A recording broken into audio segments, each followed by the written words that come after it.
अगर पेड़ पौधों से ऑक्सीजन मिलता है तो मरीजों को ऑक्सीजन सिलेंडर क्यों लगाया जाता है?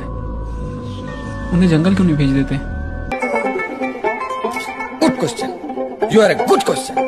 कोविडच्या काळात असा प्रश्न भरपूर जणांना पडला असेल, तुम्हाला पण असा प्रश्न पडला असेल तर तुम्ही एकटे नाहीत, रामदेव बाबांचं पण हेच म्हणणं होतं।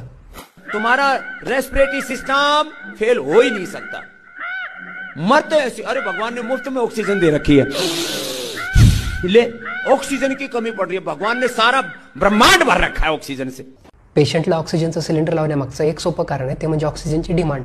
ऑक्सिजनचं सिलेंडर तेव्हाच लावतात जेव्हा पेशंटच्या शरीरातली ऑक्सिजनची लेवल कमी होती। आपल्या आसपासच्या वातावरणात 20 ते 21% ऑक्सिजन असते, म्हणजे तुम्ही घेणाऱ्या प्रत्येक श्वासामध्ये 21% ऑक्सिजन असेल। पण निमोनियासारखी कंडिशन असेल किंवा श्वास घेण्यामध्ये प्रॉब्लेम असेल त्यावेळी शरीरातल्या ऑक्सिजनची लेवल कमी होते आणि अशा वेळी बॉडीला कमी वेळात जास्त ऑक्सिजनची गरज असते। जेव्हा पेशंटला आपण ऑक्सिजनचं सिलेंडर लावून मास्क लावतो त्यावेळी प्रत्येक श्वासामध्ये 90% पर्यंत ऑक्सिजन भेटते।